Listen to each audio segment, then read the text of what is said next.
Assalamualaikum warahmatullahi wabarakatuh. Halo semuanya, hari ini kita akan belajar mengenai teori belajar humanistik. Sebelumnya, apa sih yang kalian ketahui tentang teori humanistik? Teori humanistik adalah proses memanusiakan manusia di mana seseorang individu menggali kemampuannya sendiri untuk diterapkan di lingkungan. Teori ini lebih tertarik pada gagasan tentang belajar dalam bentuknya yang paling ideal daripada belajar seperti apa yang biasa diamati dalam dunia keseharian. Karena itu, teori ini bersifat eklektik. Artinya, teori apapun dapat dimanfaatkan asal tujuannya untuk memanusiakan manusia atau mencapai aktualisasi diri dapat tercapai. Manusia itu berkembang dengan cara berbeda-beda, dan lingkungan belajar mampu mempengaruhi seseorang untuk mengaktualkan kemampuan dirinya. Pada teori pembelajaran humanistik ini, pembelajaran berpusat pada siswa atau student center, dan tugas utama guru adalah bertindak sebagai fasilitator yang membangun suasana kelas menjadi efektif. Lalu, apa saja kelebihan dari teori humanistik ini? Pertama, pembelajaran dengan teori humanistik cocok diterapkan untuk materi-materi pembelajaran yang bersifat pembentukan kepribadian, hati nurani, perubahan sikap, dan analisis terhadap fenomena sosial. Kedua, siswa merasa senang bergairah, berinisiatif dalam belajar, dan terjadi perubahan pola pikir, perilaku, dan sikap atas kemauannya sendiri. Ketiga, siswa dapat menjadi manusia yang bebas, berani, tidak terikat oleh pendapat orang lain, dan dapat mengatur pribadinya sendiri secara bertanggung jawab. Keempat, teori humanistik dapat membantu dalam memahami proses belajar serta melakukan proses belajar di dalam dimensi yang lebih luas. Selain kelebihan, teori humanistik ini juga memiliki kekurangannya, yaitu pertama, teori humanistik tidak dapat diuji dengan mudah. Kedua, banyak konsep dalam psikologi humanistik, seperti misalnya orang yang telah berhasil mengaktualisasikan dirinya, ini masih buram dan subjektif. Ketiga, psikologi humanistik mengalami pembiasaan terhadap nilai individualistis. Keempat, siswa yang tidak menyadari dan memahami potensi dirinya akan ketinggalan dalam proses belajar. Kelima, siswa yang tidak aktif dan malas belajar akan merugikan diri sendiri dalam proses belajar. Keenam, proses pembelajaran lebih difokuskan kepada pengembangan potensi yang dimiliki siswa, sehingga pengembangan intelektual peserta didik tidak terasa. Selanjutnya, kita akan membahas tentang aplikasi teori humanistik dalam pembelajaran. Aplikasi teori ini lebih menonjolkan kebebasan setiap individu peserta didik dalam memahami materi pembelajaran untuk memperoleh informasi atau pengetahuan baru dengan caranya sendiri selama proses pembelajaran. Dalam teori ini, siswa berperan sebagai pelaku utama atau student center atau subjek didik, sedangkan guru sebagai fasilitator dengan cara memberikan motivasi dan memfasilitasi pengalaman belajar serta menerapkan strategi pembelajaran yang membuat peserta didik aktif. Peserta didik ditempatkan sebagai pusat atau sentral dalam aktivitas belajar sehingga peserta didik menjadi aktif dan tidak hanya sekadar menerima informasi yang disampaikan oleh guru. Tujuan pembelajaran lebih kepada proses belajarnya daripada hasil belajar. Lalu, apa saja peran guru sebagai fasilitator? Yang pertama, memberi perhatian pada penciptaan suasana awal pembelajaran. Kedua, menciptakan suasana kelas yang menyenangkan. Ketiga, mengatur peserta didik agar bisa berkomunikasi secara langsung secara aktif.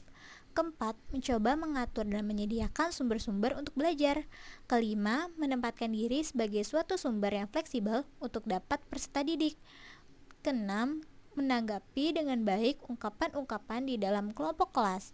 Ketujuh, bersikap hangat dan berusaha memahami perasaan peserta didik atau berempati serta meluruskan dianggap kurang relevan dengan cara yang baik. Kedelapan, guru mau mengenali, mengakui, dan menerima keterbatasan-keterbatasan diri dengan cara mau dan senang hati menerima pandangan yang lebih baik dari peserta didik. Kemudian, terdapat proses teori humanistik menurut Saduloh. Pertama, merumuskan tujuan belajar yang jelas. Kedua, mengusahakan partisipasi aktif siswa melalui kontrak belajar yang bersifat jelas, jujur, dan positif. Ketiga, mendorong siswa mengembangkan kesanggupan siswa untuk belajar atas inisiatif sendiri. Keempat, mendorong siswa agar peka berpikir kritis, memaknai proses pembelajaran secara mandiri. Kelima, siswa didorong untuk bebas mengungkapkan pendapat, memilih pilihannya sendiri, melakukan apa yang diinginkan, dan menanggung resiko dari perilaku yang ditunjukkan. Keenam, menerima siswa apa adanya, berusaha memahami jalan pikiran siswa, tidak menilai secara normatif, tetapi mendorong siswa untuk bertanggung jawab atas segala risiko perbuatan atau proses belajarnya. Ketujuh, memberikan kesempatan murid untuk maju sesuai dengan kecepatannya. Kedelapan, evaluasi diberikan secara individu berdasarkan perolehan prestasi siswa. Lalu, apa saja aplikasi psikologi humanistik dalam pendidikan? Pertama, ada open education atau pendidikan terbuka. Pendidikan terbuka adalah proses pendidikan yang memberikan kesempatan kepada murid untuk bergerak secara bebas di sekitar kelas dan memilih aktivitas belajar mereka sendiri. Guru hanya berperan sebagai pembimbing. Kedua, ada cooperative learning atau belajar kooperatif. Belajar kooperatif memiliki 3 karakteristik, yaitu murid bekerja dalam tim belajar yang kecil.